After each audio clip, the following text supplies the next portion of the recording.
부모 양육 태도입니다. 정답. 네. 좋은 부모 되기. 와.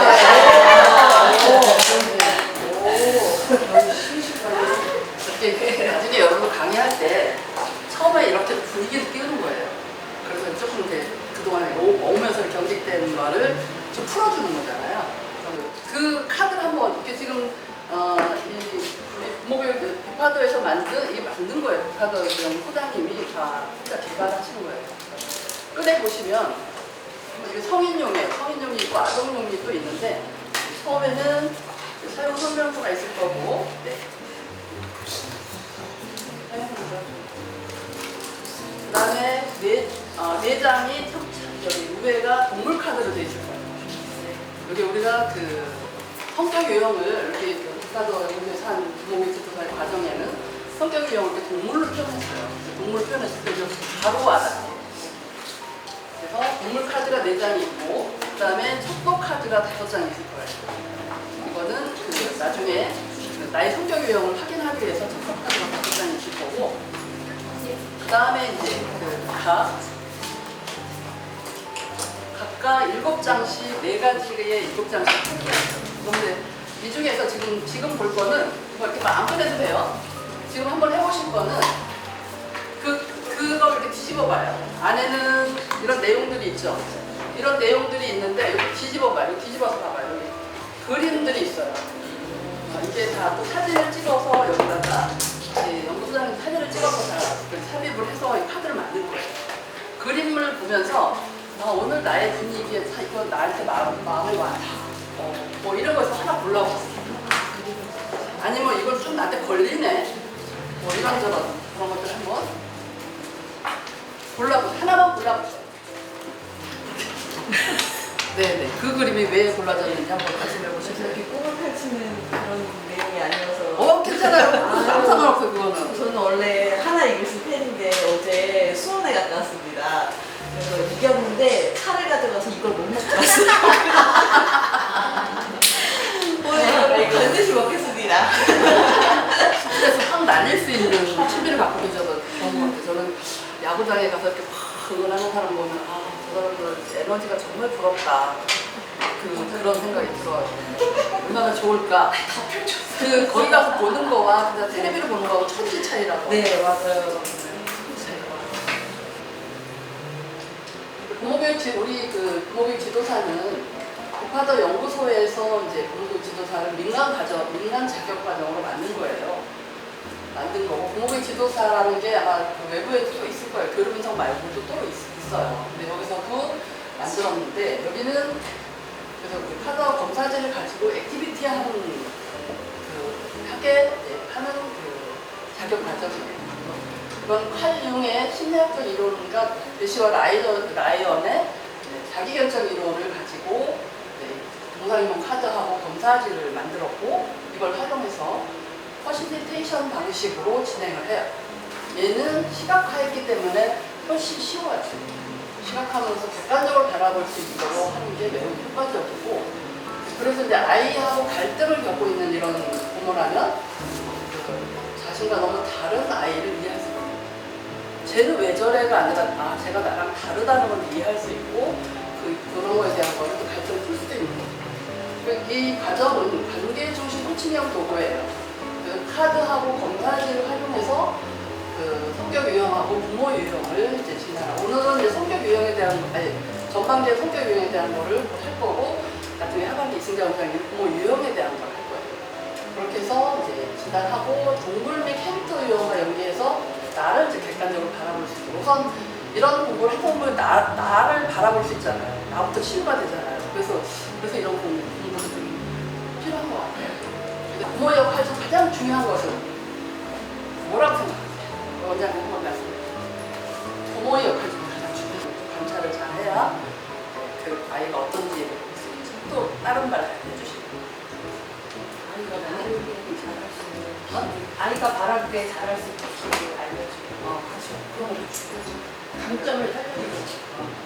강점을 살려줘서 바르게 잘할 수 있도록 해주는 이런 모든 게 다 중요해요.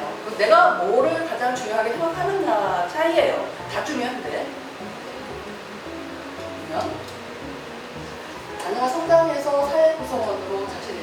수행할 수 있도록 자녀를 진정으로 이해하고 존중하며 타고난 강점과 가능성을 키워주는 자녀의 진정한 파트너가 되는 것이다. 여기에서 식물을 키우는데 식물 여러 가지 식물이 있는데 하나를 갖다 사다 놨는데 자꾸 신들신들하면 죽어요. 왜 그럴까요? 식물 하면은 햇빛 좋은 데에 물도 잘 주고 하면은 잘 자랄 것 같잖아요. 근데 한 놈은 계속 시들시들하고 내가 좀 형편찮아. 왜 그럴까요?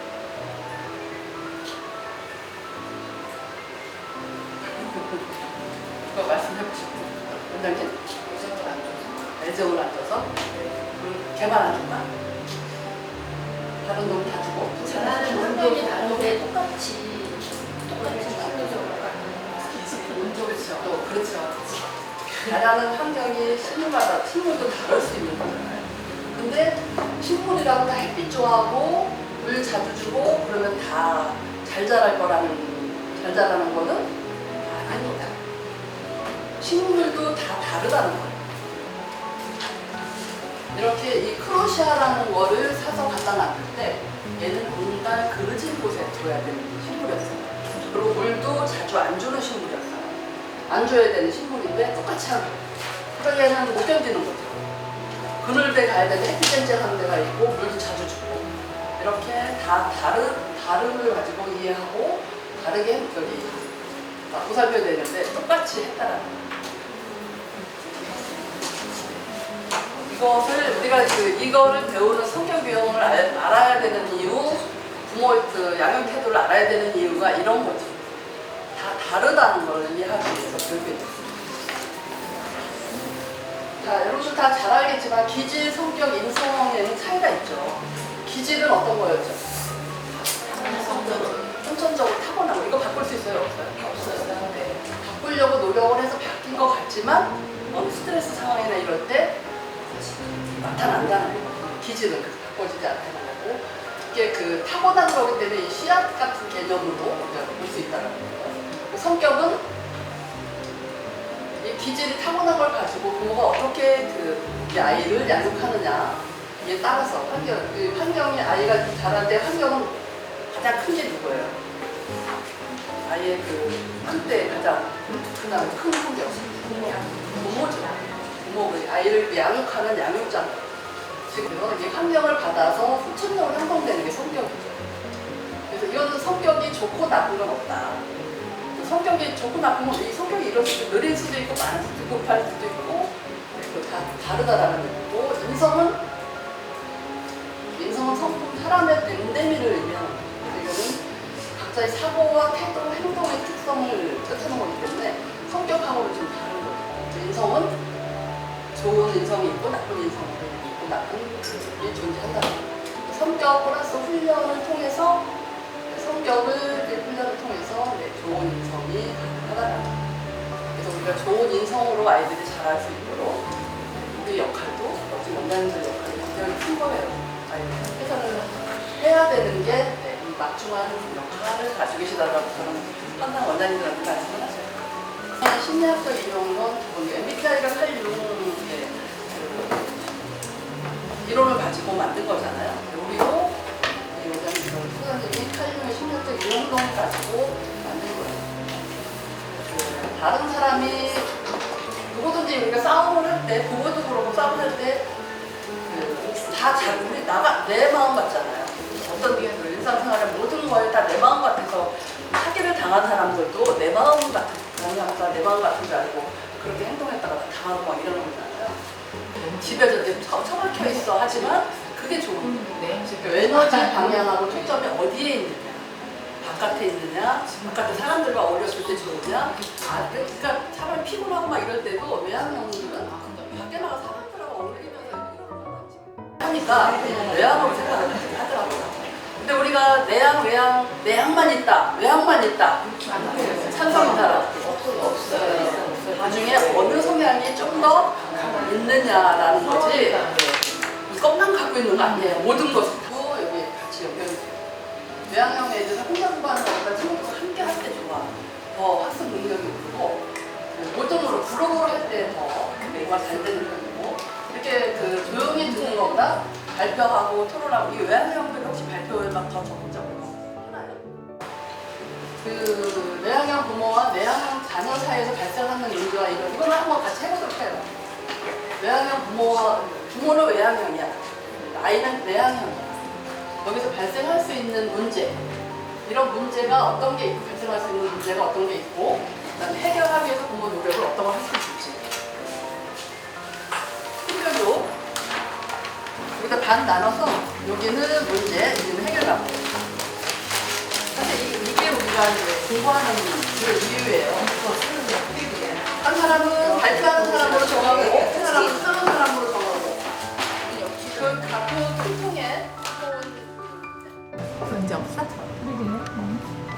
여기가 7번까지 해주면 여기 3번에 다 들어가 있는 거야. 또 하셔. 괜찮아요. 아니 왜냐면은 외향적인 부모와 내향적인 자녀가 딱 저희 집 케이스여서 아주 그래서 그게 또 조언 원장님께서 많이 얘기해 주셨는데 발생할 수 있는 문제는 부모가 자녀 행동을 이제 기다리지 못하고 답답하니까 읽어서 다 해주는 거예요.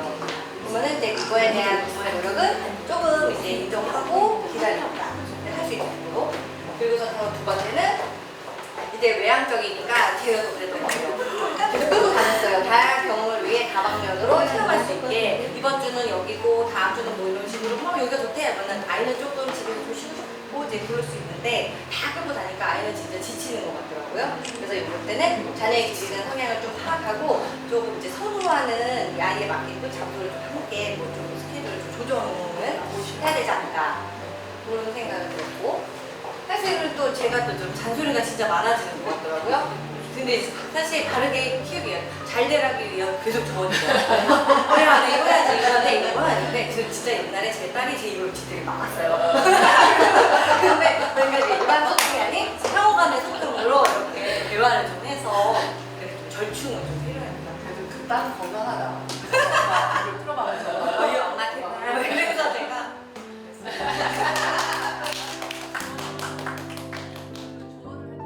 저희는 어쨌든 외향도 있고 내향도 있는데 그 한 원장님께서는 내향인데 아이 자녀가 이제 외향인 거예요, 반대로.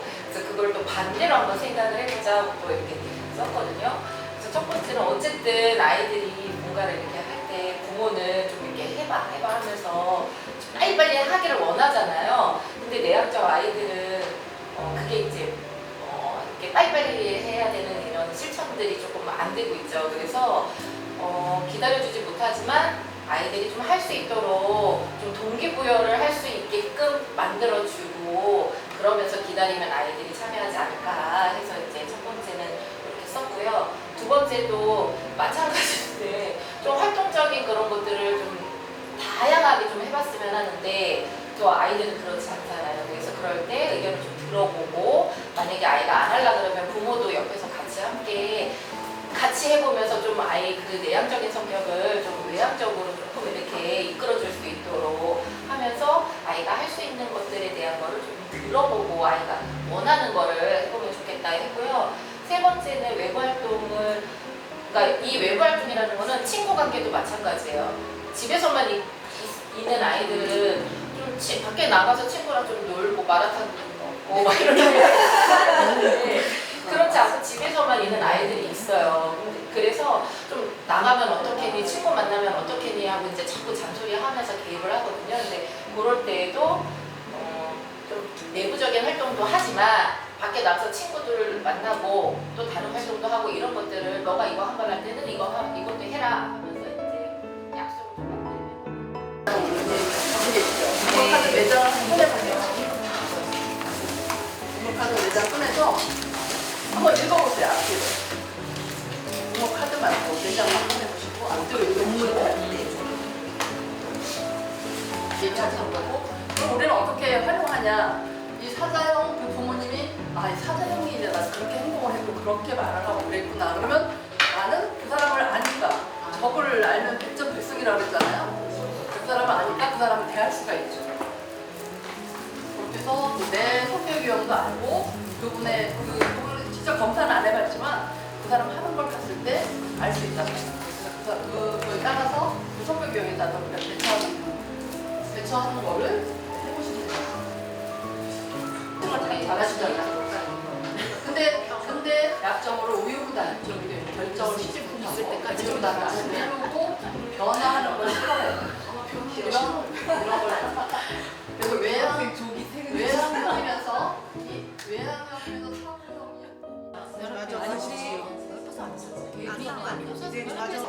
자기 결정성 이론을 왜 하는지는 우리가 알아야 되잖아요. 그죠? 네, 그 자기 결정성 이론을 왜 기본적인 것에 대해서 우리가 이해를 해야 되냐면 이런 거예요. 빅파더의 동상이몽 부모 양육태도 검사지는 아동의 자기 결정성이 어떻게 영향을 미치는 건지에 대해서 알아보는 거예요. 그게 어떻게 영향을 미치나 양육 태도에. 그래서 우리는 자기 결정성 이론이 뭔지 이론적으로 배워야 돼요. 이게 조금 어렵긴 해요. 어려운데 여러분들한테 좀 쉽게 제가 다가가려고 합니다.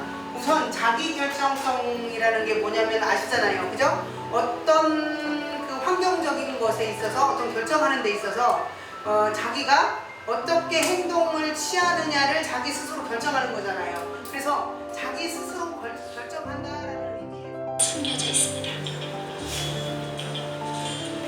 지금 이 책장에는 초등학교 2학년 수준의 책 150권과 유치원생들의 책 150권이 함께 꽂혀 있죠.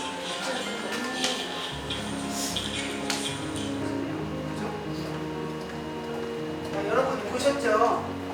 이제 칭찬의 열효과를 나중에 그 책하고 상관없이 수준에 맞게 봤던 아이는 칭찬과 상관없이 책을 즐겁게 그냥 내재적 동기에서 읽었던 아이라는 게 실험에서 볼 수 있었습니다. 자, 자율성과 유능성과 관계성에 대해서 한 번 더 설명을 하겠는데요. 자율성은 그대로 스스로 자기가 선택해서 결정하는 그런 것들을 얘기하고요. 그런 것을. 자, 그리고 유능성은 뭐예요? 우리가 자기가 할 수 있다는 그런 생각을 갖고 있게 하는데, 자, 유능성은 우리 유능성을 좀 잘 발휘할 수 있도록 부모 역할을 잘 했다라는 사람이 대표적으로 우리가 알고 있는 부모 교육에서 좀 자주 등장하는 인물 있죠. 혹시 누군지 아세요? 김연아 어머니. 네, 김연아 그 피겨 스케이팅 김연아 어머니가 엄마가 그랬다라고 얘기를 해요. 네, 그래서 김연아가 항상 이렇게 처져 있으면 막 더 안 된다고 막 그러면 너 지금 충분히 잘하고 있어라고 하면서 항상 얘기를 했다고 해요. 그래서 유능성을 자꾸 끌어올리는 역할을 해줬다라고 합니다. 자, 관계성도 뭐예요? 관계가 잘 좋을 때, 네, 이럴 때인데 예를 들어서 얘가요 놀잇감을 책이랑 이런 것들을 치우려고 하는 찰나에 부모가 와가지고 너 그거 아직 안 치우고 뭐 하고 있니? 이러면 뭐예요? 치우고 싶은 생각이 없잖아요. 그죠? 네, 자기 스스로 선택해서 하고자 하는 생각이 없어지는 거죠. 그죠? 네, 이런 것들이고요. 이걸 얘기하는 거 아까 얘기했던 것처럼 이론적인 거는 자율성, 유능성, 네, 관계성이 자기 결정성에 영향을 미치더라라는 얘기를 하고 있고요. 그리고 자, 어떻게 하면 유능성도 좋아지고 관계성도 좋고 자율성도 얘를 키워줄 수 있는 그런 부모의 어떤 피드백일까? 네. 이야기를 한번 나눠보실래요? 어떻게 한다라고? 그죠? 네, 그럼 여기 한번 말씀해 주실래요? 네. 저는 이제 자율성에서는 지수야 뭐 배워보고 싶은 외국어가 있을까? 그럼 들어봐요. 네. 유능성에서는 엄마가 보니까 우리 지수가 TV를 보면서 영어를 따라하고 하는데 발음도 너무 좋은 것 같아. 또 관심 있어 하는 것도 너무 좋은 것 같아. 관계성에서는 엄마가 도와줄 수 있고 지원해 줄 수 있어. 이렇게 그냥 간단하게 했습니다. 네. 박수 한번 주세요. 두 번째 팀 보겠습니다. 두 번째 팀. 저희는 이제 지수의 꿈에서 했는데 저는 이제 실제 사례로 네, 그래도 돼요. 저희 이제 아들이 네. 독일을 이제 유학을 이제 보내려고 네. 20살 이제 대학교 시험을 보면서 독일이 이제 영어는 잘하는 애들이 많잖아요. 근데 독일어 하나 정도는 조금 해보면 좋을 것 같아. 그 독일이 우리나라는 대학이 이렇게 지방대 자, 잘 들어봤고요. 이 실제 속에서 네, 그렇게 사례로 이렇게 접목해서 말씀을 해주셨는데 이제 좋아요. 두 분 다 좋고 제가 갖고 있는 사례는 이런 거예요. 물어봤어요. 야, 주변에 외국 사람들 많아졌잖아. 우리나라에 많아졌는데 그러다 보니까 어떻게 네가 우리나라 말에 외국어를 하나 좀 더 했으면 좋겠어. 그랬더니 얘가 네 그랬대요. 그래서 그럼 영어 할래? 일본어 할래? 너 뭐 할래? 그랬더니 일본어 할래요? 이렇게 얘기한 거예요. 그래? 그럼 일본어 해. 그러면 일본어 내가 학원 알아봐 줄게. 그래가지고 이제 학원을 알아봤는데 얘가 열심히 학원을 다니기 시작했어요. 자, 그러면은 자율성 얘가 이제 고르게 했죠. 영어든 일본어든 무슨 언어든 자기가 골랐잖아요. 영어, 일본어로. 그리고 나서 이제 학원을 소개해줬고 학원에 열심히 다니고 있었는데 얘가 이렇게 얘기를 한 거예요. 엄마, 근데 엄마가 나만 배우면 돼? 엄마도 같이 좀 배우지? 이렇게 얘기한 거예요. 그러니까는 그래? 엄마도 배우고 싶으니까 어떤 방법이 좋을까? 라고 하면서 네가 나 가르쳐 줄래? 라고 얘기를 한 거예요. 그러니까 얘가 그날부터 열심히 엄마를 가르치기 위해서 얘가 더 일본어를 더 공부를 한 거예요. 그래서 얘한테 얘가 아니라 엄마한테 일본어를 가르쳐 주는데 얘가 자기가 공부를 열심히 하면서 가르쳐 주는 게 엄마를 가르쳐 주는 건 뭐냐면 자기가 무엇을 더 잘하고 있고 무엇이 부족한지를 알고 그거에 대해서 더 공부를 해서 가르쳐 주는 거예요. 그러니까는 일본어 플러스 메타인지까지도 이제 습득을 한 거죠. 그죠? 그렇게 하고 나서 어떻게 되냐면 학원비가 안 들어가잖아요. 엄마는 얘한테 배우니까 야 지수야, 학원비가 안 들어가니까 돈이 남네? 우리 이 돈 가지고 무엇을 하지? 그러면서요. 그러면은 그 5만 원은 같이 우리 미술관에 가자 해갖고 미술관에 가고 5만 원은 우리 맛있는 거 사 먹자 해갖고 사 먹고 그러면서 관계도 좋아졌다라고 해요. 그래서 이런 사례가 있다고 합니다. 그러니까 코칭적으로 접근을 하는 거예요. 권상윤 검사진은. 그래서 이렇게 보면은요.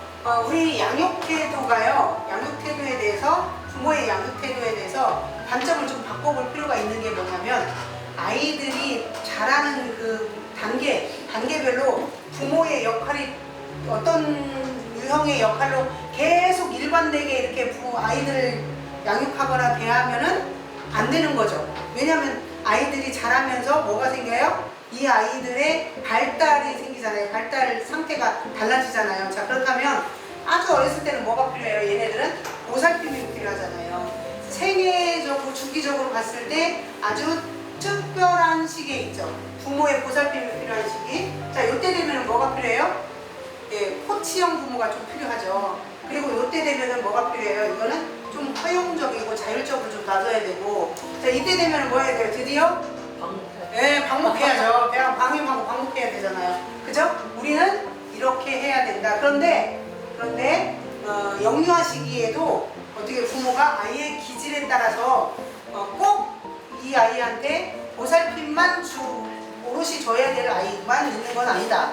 네, 보살핌을 조금 덜 하고 보살핌의 시기가 지나면 좀 더 어떤 기질에 따라서 좀 다르게 양육을 하면은 좋다라는 얘기를 하고요. 뭐가 있어요? 척도가 있어요. 1, 2, 3, 4, 5점까지. 그렇죠? 네, 그리고 여기는 문항이 되어 있어요. 이렇게 1문항, 2, 3, 4, 5 이렇게 되어 있어요. 네, 그렇죠? 보이죠? 그리고 여기 척도 표시가 있죠? 아직 하지 마세요. 네, 그렇게 되어 있어요. 네, 그리고 쭉쭉 하다 보면 여기에 뭐라고 되어 있냐면요. 1번부터 5번까지 문항은 믿음의 역량이라고 되어 있어요. 그 얘기는 무슨 얘기예요? 1번부터 5번에 대한 문항은 뭐에 대해서 물어본 거예요? 믿음에 대해서 물어본 거예요. 네, 그렇게 돼서 여기에 점수를 쓰게 돼 있어요. 점수. 네, 그리고 6번부터 10번까지는 그래도 아까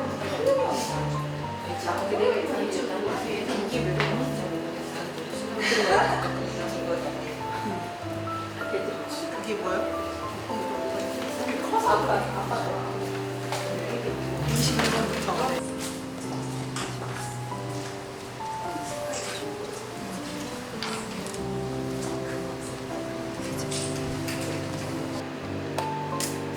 사자형의 아이한테는 어떤 유형의 부모 양육 태도를 가진 사람이 조금 그나마 적합할까요? 사자형 아이.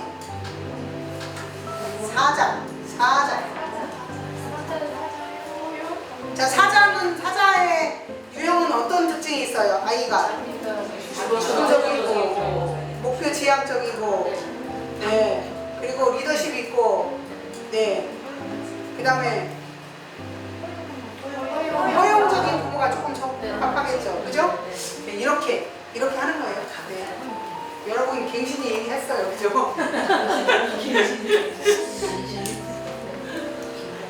뭐 끝났어요. 끝났는데, 자, 여기서 질문 있으세요, 혹시? 빨리 끝나려고. 당연히 잘하셨어요. 정말. 자, 네, 사랑해요. 사랑합니다, 고객님.